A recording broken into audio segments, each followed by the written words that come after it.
ಅಣ್ಣ ಬಸವಣ್ಣನವರ ನಂತರದಲ್ಲಿ ನೆನೆದು ಈ ಕಾರ್ಯಕ್ರಮದಲ್ಲಿ ಅತಿ ಸಂತೋಷದಿಂದ ಪಾಲ್ಗೊಂಡಂತ ನಮ್ಮ ಜಿಲ್ಲೆಯ ಉಸ್ತುವಾರಿ ಸಚಿವರು ಹಾಗೂ ಬೃಹತ್ ಕೈಗಾರಿಕಾ ಸಚಿವರಾದಂಥ ಎಂ.ಬಿ. ಪಾಟೀಲ್ರೆ, ಈ ಕಾರ್ಯಕ್ರಮದಲ್ಲಿ ಉಪಸ್ಥಿತರಿರತಕ್ಕಂಥ ಲಿಂಬೆ ಮಂಡಳಿ ಅಧ್ಯಕ್ಷರಾದಂಥ ಭೀಮು ಕೌಲ್ಗಿಕಾಕ ಅವರೇ,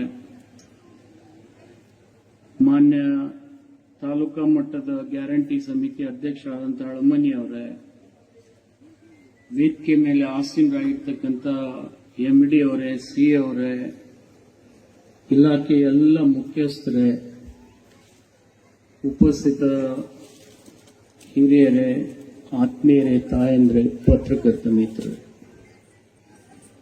ಬಹಳ ಚಿಕ್ಕದಾದಂಥ ಒಂದು ಕಾರ್ಯಕ್ರಮವನ್ನ ಅತ್ಯಂತ ಒಳ್ಳೆ ಸಂದರ್ಭದಲ್ಲಿ ಲೋಕಾರ್ಪಣೆ ಮಾಡತಕ್ಕಂಥ ಈ ಕಾರ್ಯಕ್ರಮ. ಯಾಕೆಂದ್ರೆ ಬೇಸಿಗೆ ಬಿಸಿಲಿನಲ್ಲಿ ಇತ್ತೀಚಿನ ದಿನಮಾನಗಳಲ್ಲಿ ಮಕ್ಕಳಿಗೆ ಅಮ್ಯೂಸ್ಮೆಂಟ್ ಪಾರ್ಕ್ ಅಂದ್ರೆ ಗೊತ್ತಿರಲಿಕ್ಕಿಲ್ಲ ನಮ್ಮ ಉತ್ತರ ಕರ್ನಾಟಕದಲ್ಲಿ. ಆದರೆ ಅದು ಪ್ರಥಮದಲ್ಲಿ ಇಷ್ಟೊಂದು ಬೃಹತ್ ಆಕಾರದಲ್ಲಿ ಆಲ್ಮಟ್ಟಿಯಲ್ಲಿ ಉದ್ಘಾಟನೆ ಆಗಿರೋದು ನಮ್ಮೆಲ್ಲರ ಸುದೈವ ಅಂತೇಳಿ ನಾನು ಭಾವಿಸ್ತೇನೆ. ಎಂ.ಬಿ. ಪಾಟೀಲ್ ಹೇಳಿದಾಗೆ ಅಷ್ಟು ದೊಡ್ಡ ಪ್ರಮಾಣದಲ್ಲಿ ಇದ್ದೇ ಇದ್ರೂ ಕೂಡ ಅತ್ಯಂತ ಅವಶ್ಯಕತೆಗೆ ಅನುಗುಣವಾಗಿ ಈ ಅಮ್ಯೂಸ್ಮೆಂಟ್ ಪಾರ್ಕ್ ಅನ್ನ ಇವತ್ತು ಲೋಕಾರ್ಪಣೆ ಮಾಡಿದ್ದೀವಿ. ಇದ್ರ ಉಪಯೋಗ ಪ್ರತಿನಿತ್ಯ ಬರ್ತಕ್ಕಂಥ ಶಾಲಾ ಮಕ್ಕಳಿರ್ಬೋದು, ಹಿರಿಯರಿರ್ಬೋದು, ಕಿರಿಯರಿರ್ಬೋದು, ಅವರಿಗೆ ಉಪಯೋಗ ಆಗ್ತದೆ. ಅದರಲ್ಲಿ ವಿಶೇಷವಾಗಿ ಈ ಬೇಸಿಗೆ ಕಾಲದಲ್ಲಿ ಮಕ್ಕಳ ಶಾಲಾ ವಿದ್ಯಾಭ್ಯಾಸ ಮುಗಿದ ಮೇಲೆ ಪ್ರವಾಸಿಗೆ ಬರ್ತಾರೆ.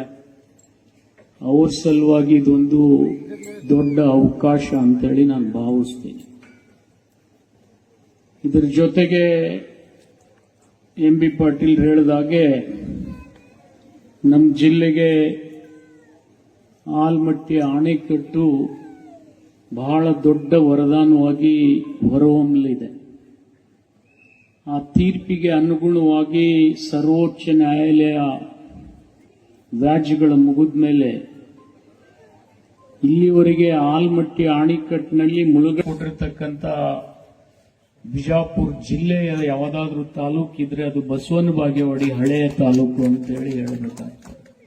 ಇವತ್ತು NTPC ಕೊಟ್ಟಿರ್ಬೋದು, ಮುಳವಾಡ KIDB ಕೊಟ್ಟಿರ್ಬೋದು, ಅಥವಾ ಆಲ್ಮಟ್ಟಿ ಅಣೆಕಟ್ಟಿನಿಂದ ಮುಳುಗಡೆ ಆದಂಥ ಸಂತ್ರಸ್ತರಿರ್ಬೋದು, ಅವರೆಲ್ಲರ ಹಿನ್ನೆಲೆಯಲ್ಲಿ ಮಾಡಿಕೊಡ್ತಕ್ಕಂಥ ಪ್ರಯತ್ನ ನಾವು ಮಾಡ್ತೀವಿ ಅನ್ನತಕ್ಕಂಥ ಮಾತನ್ನ ನಾನು ಈ ಸಂದರ್ಭದಲ್ಲಿ ಹೇಳಿಕ್ಕೆ ಇಚ್ಛೆ ಪಡ್ತಾ ಇದ್ದೇನೆ. ಜೊತೆಗೆ ಇನ್ನೂ ಆಗಬೇಕಾಗಿರ್ತಕ್ಕಂಥ ಅನೇಕ ವಿಚಾರಗಳನ್ನ ಈಗಾಗಲೇ 5 ಬೇಡಿಕೆಗಳನ್ನ ನಮ್ಮ ಇಲಾಖೆ ಮುಖ್ಯಸ್ಥರು ಕೊಟ್ಟಿದ್ದಾರೆ. ಅವು ಆದರೆ ಹೇಗೆ ದಕ್ಷಿಣ ಕರ್ನಾಟಕದಲ್ಲಿ KRS ಇದೆ, ಅದೇ ತರ ಉತ್ತರ ಕರ್ನಾಟಕದಲ್ಲಿ ಬಿಜಾಪುರ ಜಿಲ್ಲೆ ಇದು ಒಂದು 2ನೇ KRS ಆಗ್ತದೆ ಅಂದ್ರೆ ಅದು ತಪ್ಪಾಗ್ಲಿಕ್ಕಿಲ್ಲ ಅಂತೇಳಿ ನಾನು ಭಾವಿಸ್ತೇನೆ.